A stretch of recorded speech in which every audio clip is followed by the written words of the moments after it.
Okay, let me throw an unpopular opinion at you. I like Batman Returns. In fact, I like it a whole lot more than Batman 89, but if you were paying attention to the last video, that wasn't a huge bar to surpass. Creatively, I think 89 has so much sauce and is a very comfortable watch because of it, but narratively, or thematically, it leaves a bit to be desired.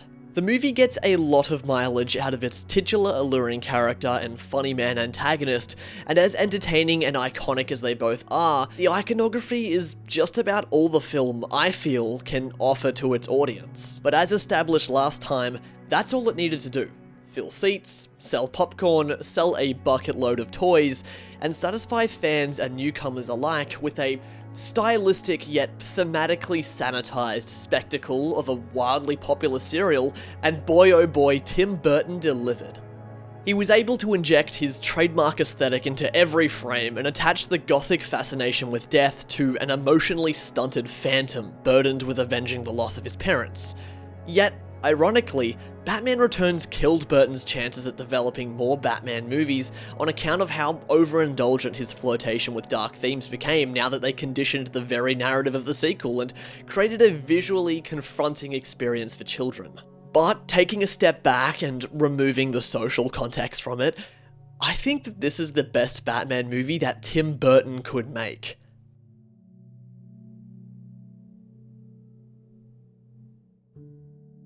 Batman 89 finds its life in Tim Burton and Anton Furst's creative collaboration with a very surrealist metropolitan...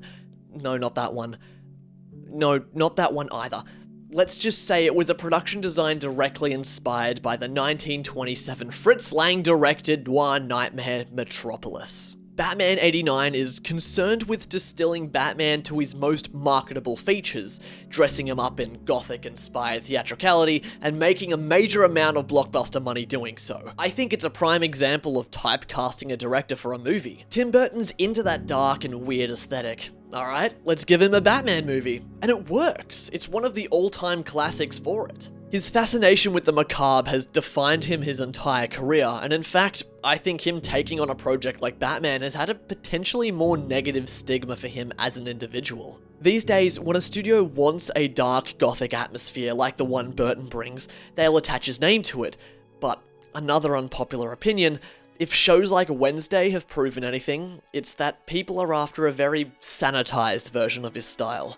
Or at least, they'll accept it, which is arguably worse. Instead of goth dancing being an expression, it's a TikTok trend. An actor's fascination with a legitimate culture is a story to sell, it's a costume to buy. And I know how hypocritical this sounds because I'm talking about one of the most profitable IPs ever. I literally have Batman merch behind me. But, as I mentioned earlier, Batman Returns was the follow-up to the most successful superhero movie at the time, and it was critically panned. Why? Because it wasn't sanitized. Because unlike the first movie, it wasn't about selling the aesthetic, it was about enriching it. We already knew what Burton's Batman looked like, we knew the world, and Anton Furst's creative departure meant that the new production designer in his stead only had to innovate. Relieving Furst was BAFTA award-winning production designer Bo Welch, who had worked with Burton before on Beetlejuice, now returning for Beetlejuice 2, close one, and doing a mighty impressive job of it. And Edward Scissorhands, the latter earning him his award, and arguably he had a more intimate understanding of Burton's visual intentions. I would confidently say that a lot of what we associate with Tim Burton is directly attributable to their repeat collaboration.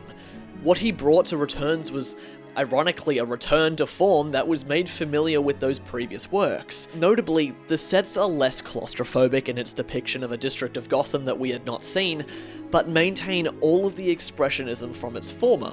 Welch has said that their Gotham is a caricature of a city, and while he describes the first film's setting as nostalgic, he would describe the Gotham of Batman Returns as adopting a similar international style, with explicit fascist architecture depicting the labour of man in arrogant sculptures.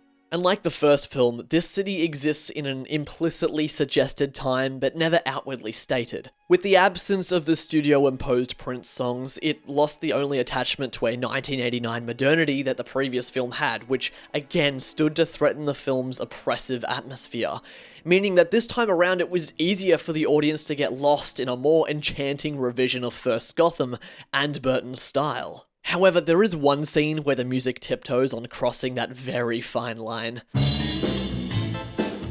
Is that?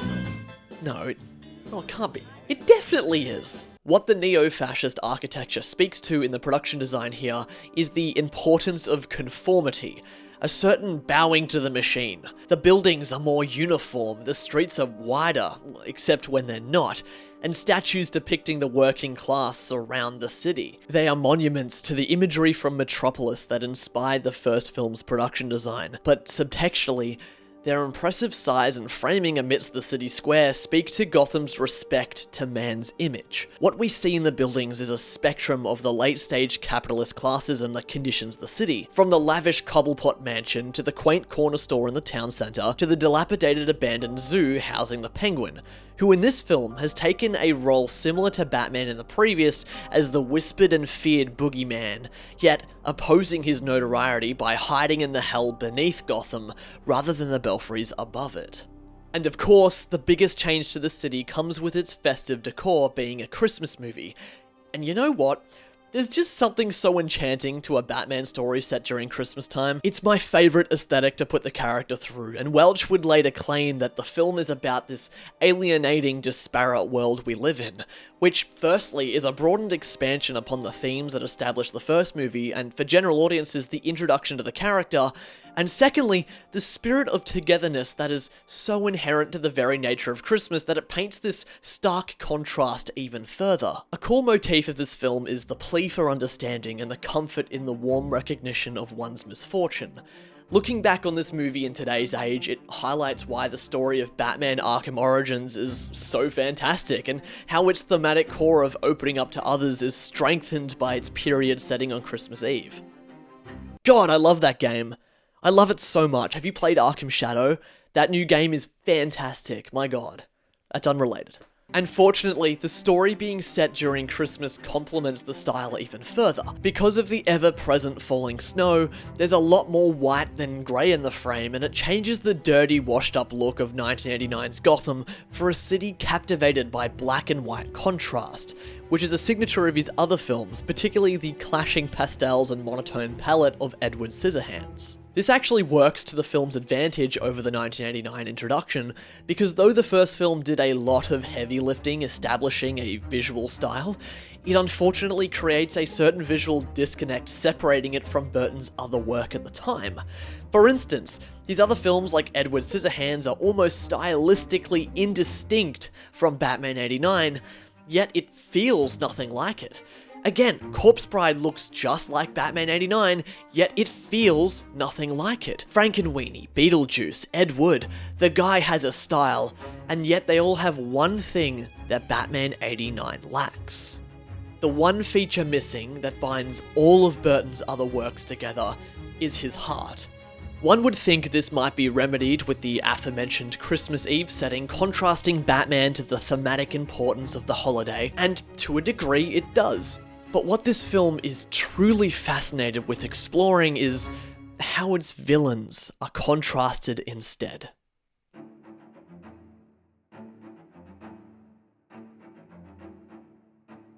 Following the release of the first movie, Burton had expressed that he had little interest in developing a sequel at all. The high-stakes, big money and moving parts of the blockbuster machine had intimidated him all throughout the production of 89, and his apprehension to do a repeat was quelled only by the studio's promise that he would have greater freedoms with Batman Returns. And greater freedoms he certainly got. Firstly, he didn't have to force the distractingly commercialized Prince songs in at awkward intervals, a staple of the original that for some fans has ironically aged the movie like a fine wine and defined the late 80s with welcome embrace. Secondly, and most notably, Burton was allowed to experiment with his style and push it as far to the edge of the PG-13 territory as possible.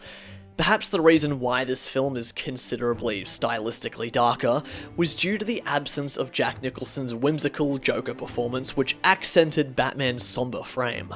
Where his humour functioned to highlight the distressing mental disfigurement of both characters on either sides of the spectrum, Batman Returns has no element that challenges its tone. Quips and comical interactions now feel like a nihilistic lament or expression of sexual frustration, and fundamentally this changes the entire narrative. I don't know about you, Miss Kitty, but I feel so much yummier. According to the original script of Batman Returns, Burton initially intended for the movie to be a direct sequel to the first one, following up on story threads concerning new revelations about Jack Napier's criminal history, a proposal to Vicky Vale, and more. However, it took a turn when he decided to do away with such obvious links to the first and preferred to take the story in an entirely new direction. Much like how the first film acted as an introductory chapter into another thrilling fiction of Batman, Returns would function as another caper for the Dark Knight that only implicitly existed inside of a specific continuity. The fact that they essentially pioneered the story engine behind the episodic tales of Batman the Animated Series within the very function of these movies as a duology meant that there wasn't a steadfast call to enter your viewing experience explicitly at the first movie. Despite the film literally being called Batman Returns, it's just another caper in a story we're all familiar with, and it's as narratively accommodating as possible. So, armed with a desire for the macabre, Burton collaborated with Sam Hamm once more and took on story creative and screenwriter Daniel Waters, probably most famous for the 1989 youth comedy thriller Heathers, which may have inspired the newfound nihilism in the sequel's material. I think that this was a perfect choice, because if it were determined by my own speculation, I would say that Hamm brought the signature spectacle and it complemented Waters' morbid branding. Meow. This unique team birthed the thematic core of the film, and it finally piqued Burton's interest. Quote, "There was a lot of pressure to get me to do Batman Returns, but I couldn't say yes until something inside me got real excited about it. I don't go by money. I just need clarity and excitement in myself." End quote. And I think they found their angle in exactly what the animated series would do, and that was frame their themes almost entirely around the villains. In this serialized depiction of Batman, it was important to keep him as the person who inspires change, but rarely changes himself. This isn't to say that his character arcs were any less important, but that they served as the anchor to the stories of his sympathetic villains. This is supported by Roger Ebert's discussion of the duology as referenced by the book Gothic Fantasy, the films of Tim Burton, when he theorized that the villain of each film in this franchise gives it its flavor.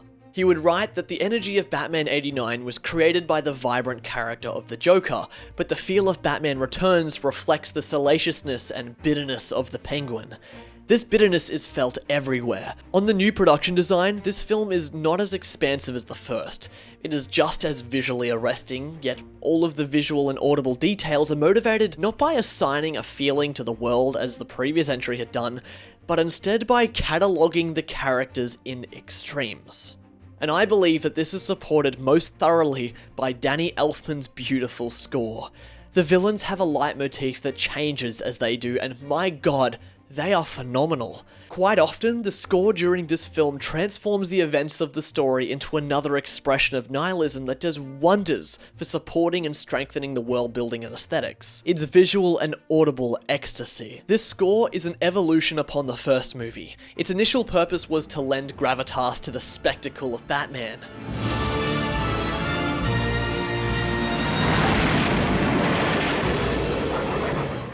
Whereas now it mourns for the character's misfortune, regardless of their moral alignment. The orchestral dialogue is no longer saying awe at them, it's saying pity them. For example, Catwoman's theme is a lament, a ballet of cynicism that articulates her internal movements and the entirety of her arc across the film. It speaks to her grief for the life that was taken from her, her liberation into her new identity as the femme fatale Catwoman, and the way she loses herself to an unrecognizable, irreprehensible anger.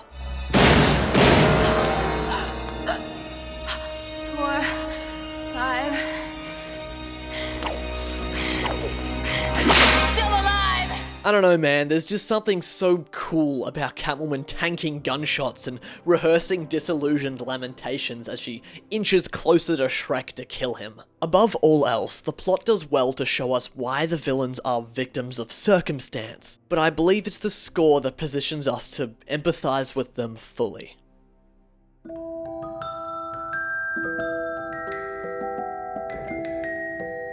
I think it's easiest to split the discussion of this film into its themes, so let's start with our opening image: deformity and parental estrangement. These themes have either always or perhaps since been staples of masthead Batman storytelling. While I don't think Batman Returns is certainly the source of this, it contributes to a developing pattern of the biggest stories about the character. After all, what is Batman if not deformity and parental estrangement? The opening scene of this movie separates itself from its predecessor by moving away from the alluring theatre of Gotham's Phantom and instead aligning us in the perspective of our pitiful victim, the Penguin. It's perhaps the perfect way to draw the audience back into this version of Batman who now functions, in retrospect, the same way he does all throughout Batman the Animated Series. This is a bold yet understated choice that supports what I believe is the best thing about this movie. Again, Burton's empathy for the villains. His parents. Again, this scene direct from Gotham Plaza, where we have just witnessed the emergence I hope he finds them. Penguin Man. That right there is the ethos of Batman. Compassion and kindness, not sourness. He genuinely cares and sees himself within the Penguin. After all, Batman 89 made a point that Bruce too cannot fully enter into Gotham's social order, for he, like Oswald here, is an emotionally stunted outcast. It's for this reason that I legitimately think they perfected Keaton's Batman in Returns. Well, they almost did.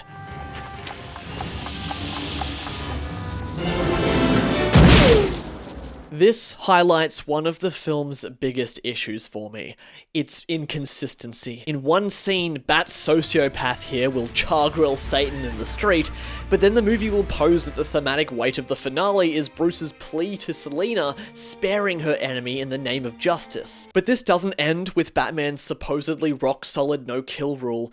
And to give the film credit, this rule is never clearly defined, yet should absolutely characterize Batman's ethos. No. This film has a strange habit of delivering some of the best lines in a Batman movie ever. Life's a bitch, now so am I. But then is overshadowed minutes later by the funniest and most inappropriate lines in a Batman movie ever. Eat floor. High fiber. Actually, I take that back. That's the greatest line in fiction. Keaton's screen time in this movie is exactly as Betas would use it, and his characterization because of it has so much more depth. We stayed with him for far too long in 89, that once the mystery behind Bruce Wayne was solved, any lingering characterization was surface level. The fact that he is used honestly quite sparingly in Returns makes it so much better, because the focus is turned onto the villains, and Batman, though having a small arc himself, is the immovable object to their unstoppable ideological force. I love that this version of Batman is so devoid of a life outside of the cape and cowl that he sits in his office eagerly waiting for his next call to action.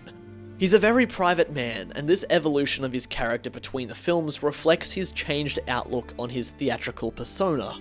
In the first film, he would prowl Gotham's belfries every night, preying on the fearful. He was a phantom, but now he's a superhero.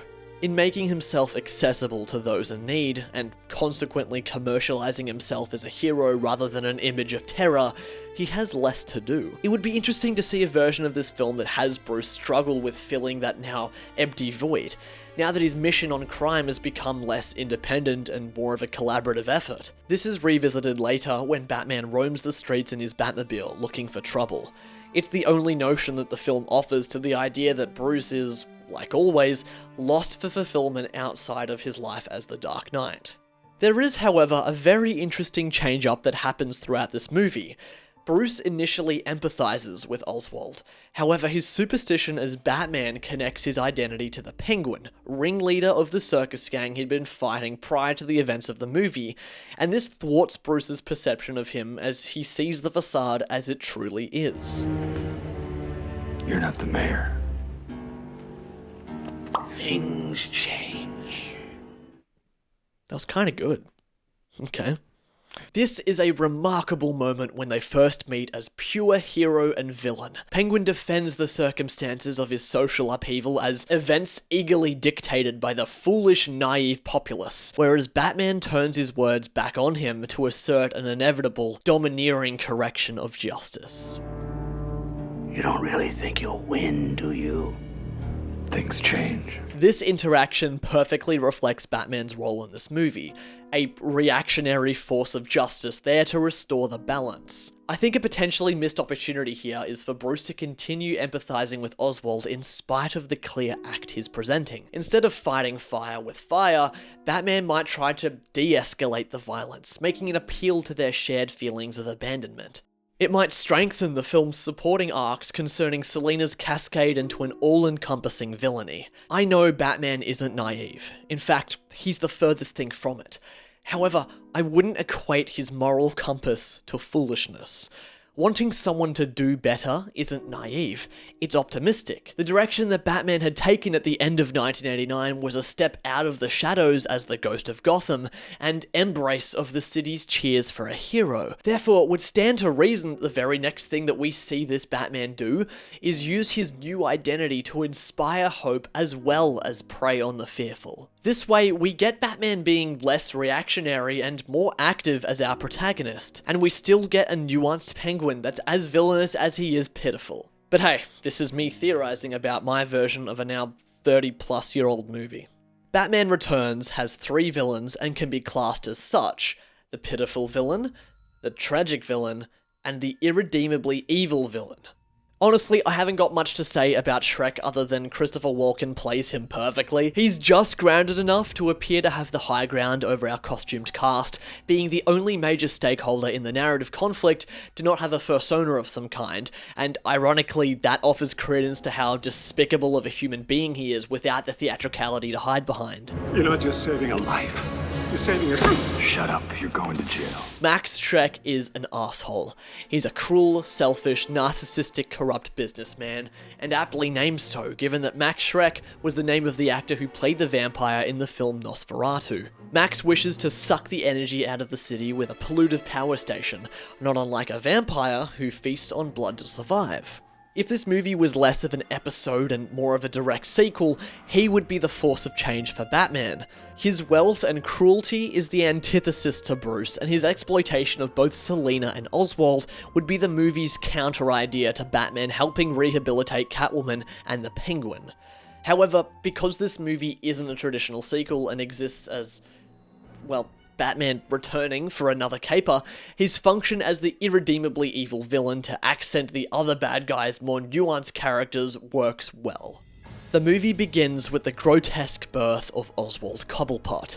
The film frames his infancy in such a distressing way as to justify his eventual transformation into villainy, and establish the film's foremost themes. As Edwin Page would again write in Gothic fantasy, the films of Tim Burton, quote, "Cobblepot's parents abandoned him, and this gave rise to an intense bitterness not just towards them, but to the society that allowed this to happen, one which he perceives as having labelled him as unfit to be part of it, its ideas of normality being instrumental in his parents' decision to set him adrift in a basket and leave him to die in the sewers." End quote. I find this heartbreaking. The Penguin is a victim of Gotham and its unforgiving social order. And this is a powerfully pitiful opening image that's supported by Danny Elfman's haunting choir singing a poetic lullaby for the death of this now orphaned outcast's innocence. The Penguin is such a fantastic character here, because as forgiving as the opening moments are toward his misfortune, from that point forward he's depicted as this starkly manipulative, perverted monster from the sewers. We know Oswald is a villain because he straps ballistic missiles to penguins. Can't fault the guy. After all, without his ingenuity, we wouldn't have gotten objectively the best Lego figure ever made. Throughout the movie, there's an ambiguity to his true intentions. He goes between embracing his human identity as Oswald Cobblepot, or defining himself by his animalistic, violent impulse as the Penguin. In the director's commentary, Tim Burton would say that even he can't determine what his motives truly are, painting the character as a tortured soul who can't decide what parts of him to commit to and what parts of him to hate. I think Oswald visiting his parents' grave demonstrates this best. The line between Oswald actively manipulating his audience and him actually grieving his parents is hard to distinguish. It's a complicated emotion for him to process, mourning the very people that callously rejected to parent him because perhaps some part of him truly does forgive them.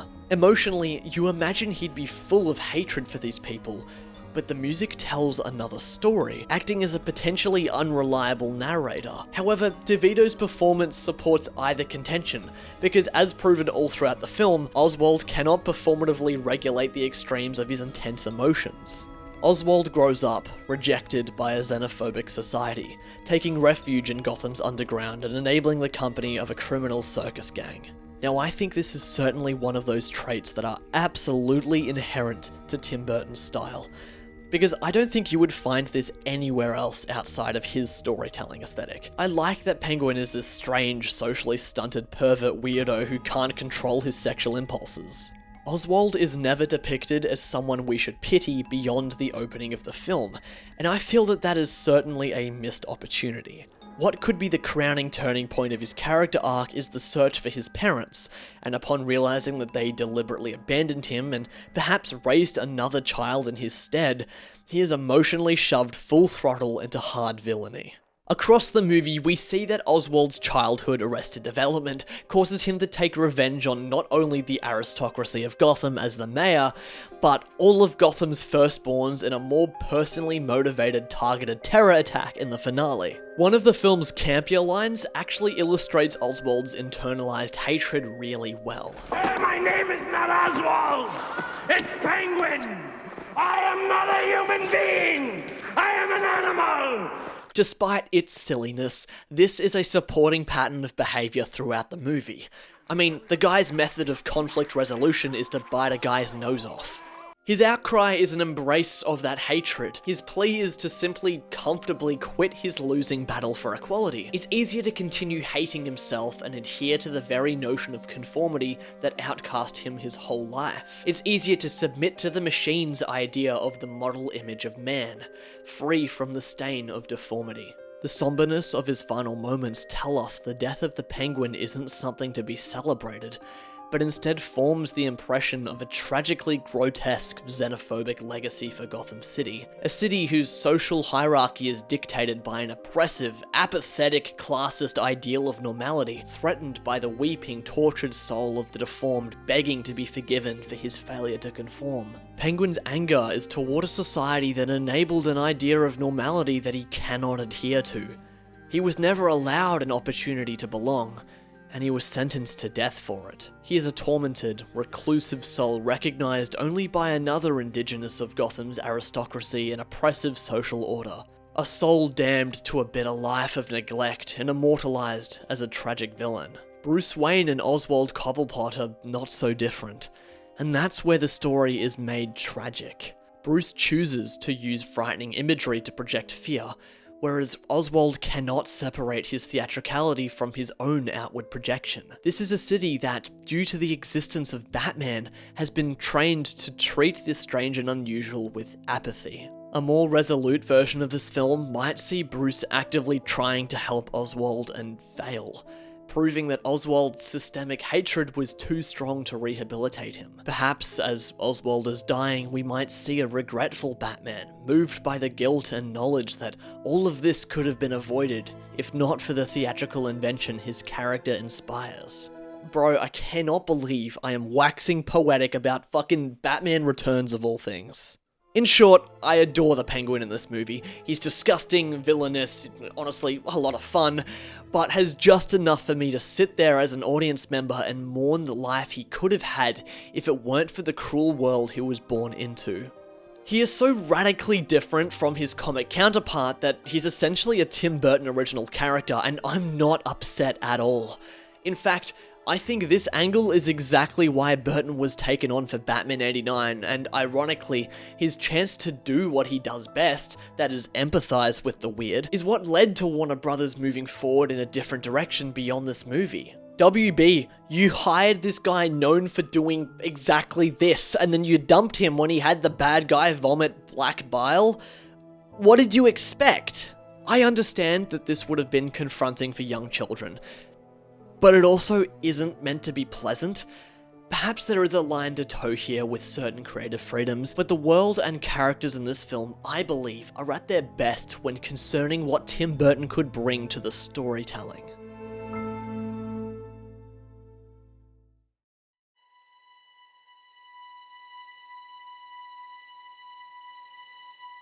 Here's an angle that I think really works for Batman Returns. For all I've stressed about how important the production design was throughout the first movie, and it certainly does create this haunting atmosphere and decide the class of people Gotham hosts, I feel that there was a certain disconnect between the story and depicting those people of Gotham.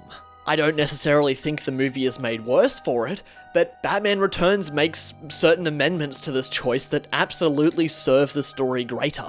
See, I find it interesting that the first movie never really let us empathize with the working class, because of course they exist, but we never really see them, do we? The closest we got was Vicky chugging along at the Gotham Gazette, but it was never depicted as her fighting an uphill battle in a way that caused legitimate financial stress, so we can categorize her as upper middle. Also, this is a world devoid of significant technological advances, Batman himself coming the closest with his Batcave echoing a form of cassette futurism. So we can make the assumption that Vicky's job as a photojournalist isn't at risk of becoming obsolete. Again, this is a world frozen in time, inspired by a romanticized era somewhere between the 1930s to 1980s. Now, all of this is not to say that the struggles of the working class are omitted from the world, it's just an aspect that wasn't drawn attention to. We do see the extremes though. The wealth depicted through Bruce and the grimy mobster Grissom, and the poor depicted through the street thugs. There is absolutely a class divide in Gotham, but it's not something that the film deliberately empathizes with. That is, not until Batman Returns. Selina is the working class lens we take, and her water-treading plight is characterized by her wishful optimism continually dwarfed by a grounded, hopeless cynicism. The nuance of her empathy pre-transformation into Catwoman is contrasted only by Max Schreck's powerful callousness. Comparing the same set of circumstances that both movies present, that is the working class, or in this case Selina's interior life, the production design tells two very different stories. Vicky has a very expensive apartment, no doubt inspired by the German Bauhaus art movement, a style categorized by its uniform expression of individualistic artistic visions emphasizing function over form. It's a very early form of modernist architecture, and ironically, given my previous discussion on the consequent personality of Anton Furst's Gotham, it lacks ornamentation. Distilled to its simplest form, Bauhaus is the unity of art, craft, and technology. It's an attempt to control the material world. Bauhaus is a very economically motivated style, and if nothing else, Furst and Burton's Gotham speaks to that nightmarish home to Batman in a uniquely articulate way. Selina's apartment, however, is deliberately suffocating, where Vicky's apartment feels like a deliberate expression of wealth that has been carved out of the city. Selina's abode feels like the city has inattentively crashed through it. Her character is equally as pitiful as Oswald, however, as a woman, she doesn't have the freedom to act as she pleases. The once vibrant feminine pink wash has become jaded to match her energy fighting that uphill battle. Her only company, despite her best efforts, are stray cats. Yes, to you I seem pathetic, but I'm a working girl, gotta pay the rent. I think this is a very important distinction that Catwoman here represents not only female rage, but working class rage. Her jaded femininity exploited by the world as Selina is transformed into a powerful tool as the femme fatale Catwoman. They just don't have scenes where the bad guy has like a full breakdown and just makes their costumes anymore. Catwoman is so fucking iconic for that. On the whole, this movie is a lot more adult than the first one. Catwoman is essentially a zombified dominatrix, and the Penguin is a disgusting pervert. However, and you're gonna call me crazy for this, again, I truly think this film has much to say about sexual liberation. Where I think Batman Returns truly hits its mark is the relationship between Batman and Catwoman, defining a secondary theme of this film. dual nature. Returns has an interesting approach to this theme because it revisits the first film's fascination with the inherent allegorical sexual desire of Batman's dual identity. However, this film depicts this romance quite starkly in its contrast between the modest, growing attraction and warmth between Selina Kyle and Bruce Wayne, and the far more explicitly sexual and violent relationship between Catwoman and Batman. The only common ground binding these characters together is the allure of abandoning their true forms for the masks that present a conflicting liberatory identity. Concerning the characters of Batman, in recent years, revisionism has frowned upon the discussion of what the real mask is, and to an extent I agree that the idea that Batman is the true form and Bruce Wayne as the mask is a little exhausting. There is truth in both sides, and I feel like especially here in the world of Tim Burton, those themes of escapism are quite poignant and determine the characters expertly. The source material concerning Batman and Catwoman's will they won't they relationship has always depicted it as a doomed romance. Again from Page, quote, "Catwoman is more feral than Batman, who is limited by moral boundaries. Therefore, a partnership of Bat and Cat could never truly work." In Keaton's eyes, you can see a haunted look, the ghosts of his parents and the memory of their untimely death still lingering in his mind. Pfeiffer's eyes portray angst, her disillusionment and anger with the world, end quote. It's a powerful way to portray vulnerability where words fail. Her costume is a deformed, haphazardly stitched together assembly of her former pieces to create this visage of something greater and more dangerous. Selina, pre-Catwoman, lacks all of her usual defining traits. This is done to highlight that escapism into the dual identity that Catwoman brings. As the film progresses, we see Catwoman bleed more and more into Selina, which makes her plea against her losing herself all the more poignant. Catwoman's movements as an anti-villain throughout this film are entirely motivated by a personal catharsis Selina could never achieve. Her costume is a seductive weaponization of the male gaze, becoming the object of desire and attention that she previously yearned to be, and balancing of her feminine inequity. The first thing that she does with her new self is save a woman from a mugging and potential sexual assault. Be gentle, it's my first time. She confidently mocks notions of desire, reclaiming the power over her male aggressor.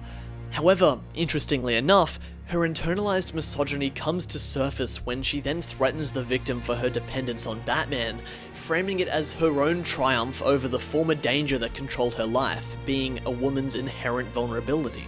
I am Catwoman. Hear me roar. She's certainly not a hero for saving this woman, and it becomes clear that Catwoman exists purely for personal catharsis. She didn't save this woman to uplift her as a female symbol of power. She used her misfortune to illustrate to herself how better off she is detaching from Selina and embracing whatever it is that she's found herself to become. It's selfish, it's actually an ideological affirmation of her enemy, and the antithesis of the empathy Selina Kyle defined herself by. Another point to consider here is that her choice to explicitly sexualize her engagement with her enemies is a deliberate way of asserting herself as the domineering force. If people are going to perceive her in a single, possessive way, if people are going to determine her by only a single language, then she is going to spitefully use that against them. This is an important piece of characterization, because there is only one character in the whole film who she cannot turn their own impulse against, and it ruins her. This journey of personal liberation is strengthened by the very next thing we see her do: trash her exploitative boss's workplace. It's her hitting back at the class divide that suspended Selina's adult life. Don't hurt us, lady. Our take-home's less than 300. You're overpaid. Hit the road. And I love that when confronted by Batman and the Penguin, she reinforces that she can now act without consequence. Her fascination with Batman's mystique, strengthened by her admiration of Bruce's privacy and fondness, are what introduce the counter-idea questioning her moral apathy as Catwoman. She's divided in half, with the Selina part of her knowing that submission to the machine is the moral choice, but the rage of Catwoman gives her the power to exist beyond it. She's stuck between what's right and what's just. Selina. That's my name, Maximilians. Don't wear it out or I'll make you buy me a new one. Despite Selina's transformation into Catwoman initially liberating her, that same freedom removes her from any semblance of self. Why are you doing this? I'm sorry, I didn't mean to scare you. Scare me? No, I was just scaring myself, actually. I love that her world is defined by freaks and absolutes, costumes and stark extremes.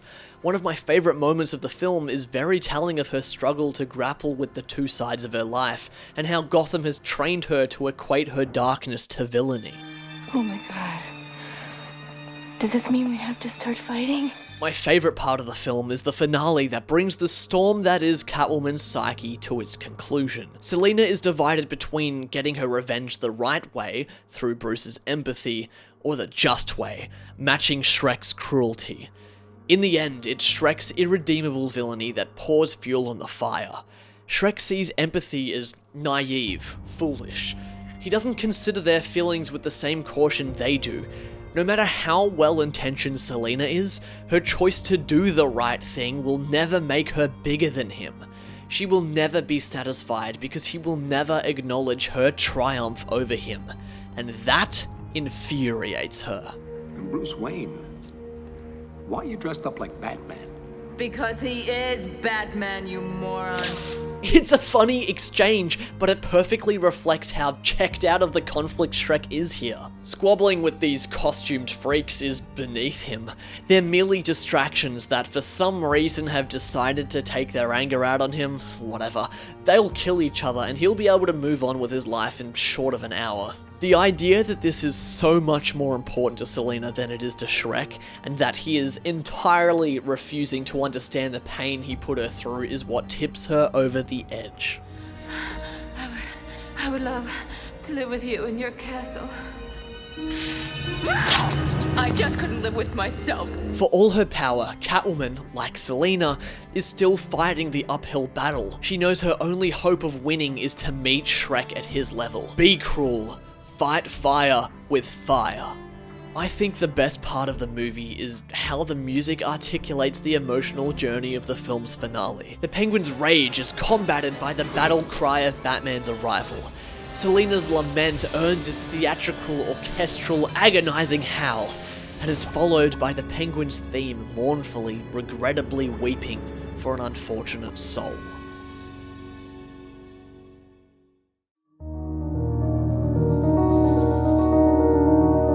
I know for a lot of people, Batman Returns is the film where it got boring, and I'll admit that during some rewatches I'm just not feeling it, but for those times when I am in it, it is honestly remarkable. About 2 years ago, I rewatched Batman 89 and Returns back to back, and for Returns it was the first time watching it since I was a kid, and I had very little recollection of it.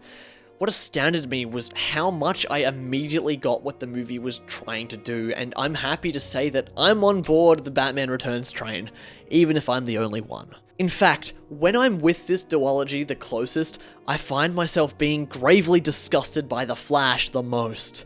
It is the utmost epitome of misunderstanding the cultural importance of a Tim Burton directed Batman by putting Keaton back in the cape and cowl and systematically omitting every single feature that made him special. Keaton not being able to turn his head in costume became an iconic staple of his performance and transformed what in production is a blemish or an obstacle into the mysterious creaturesque strange allure of the character. I think it's important for me to state that my favourite characters in Batman Returns, the Penguin and Catwoman, are very different from their usual depiction.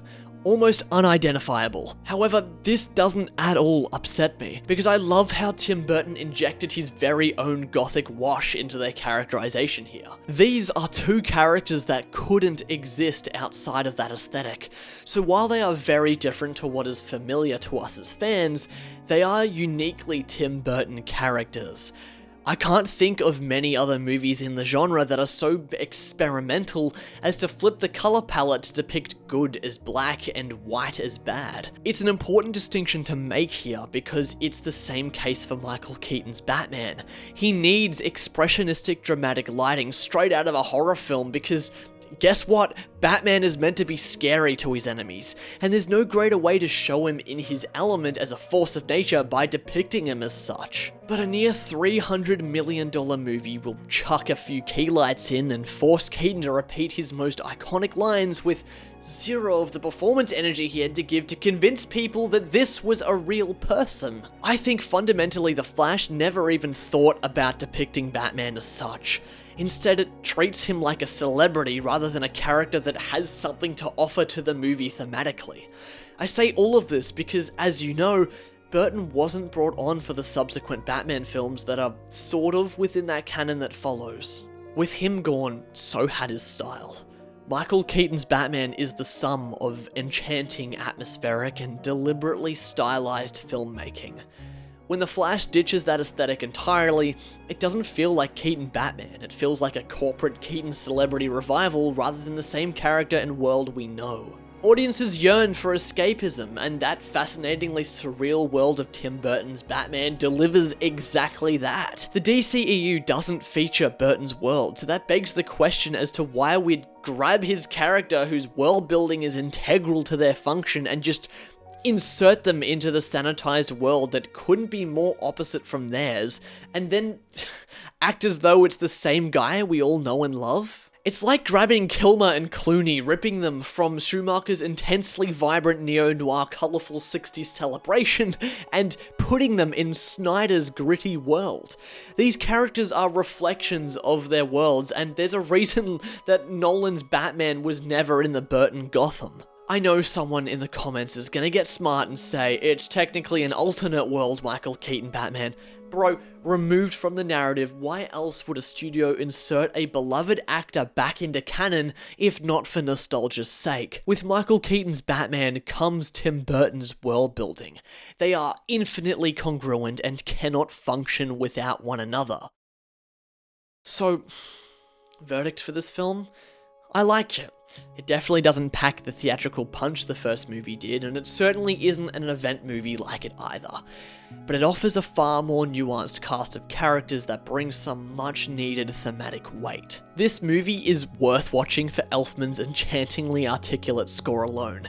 If anyone other than Burton directed this, it would be a radically different movie. Despite Bo Welch taking over from Anton Furst, I don't feel any dissonance between how their work differs, or how it supports Burton's story, and in fact, I feel that there's a really unique harmony behind the evolution of their respective production designs. There's barely any Batman in this. It's a Catwoman and Penguin movie, and it's the best thing about it.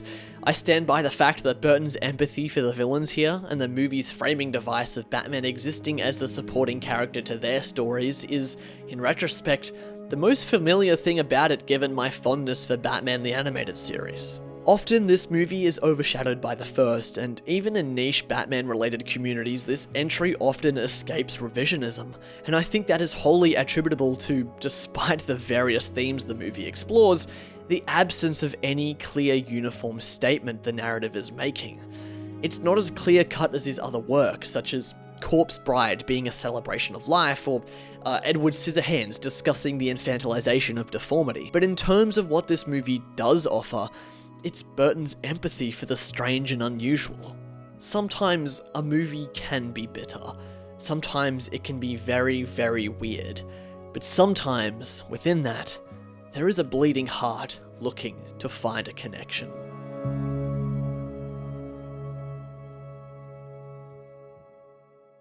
Hey, it was really fun revisiting Tim Burton's Batman series, and in preparation for this video, I bought and read the DC Limited comic series titled Batman 89, which serves as a canonical continuation of the world beyond Batman Returns. It has some really great things and then some really not so great things that I have plenty of thoughts about. So let me know below and I might make a whole comic tube video discussing it. Please consider pledging to my Patreon for as low as $1 a month, or a higher tier for special perks. It helps fund the production of these videos. It's that time of year, and Batman Returns certainly is a Christmas movie, so Merry Christmas if you celebrate, and Happy Holiday to everyone else.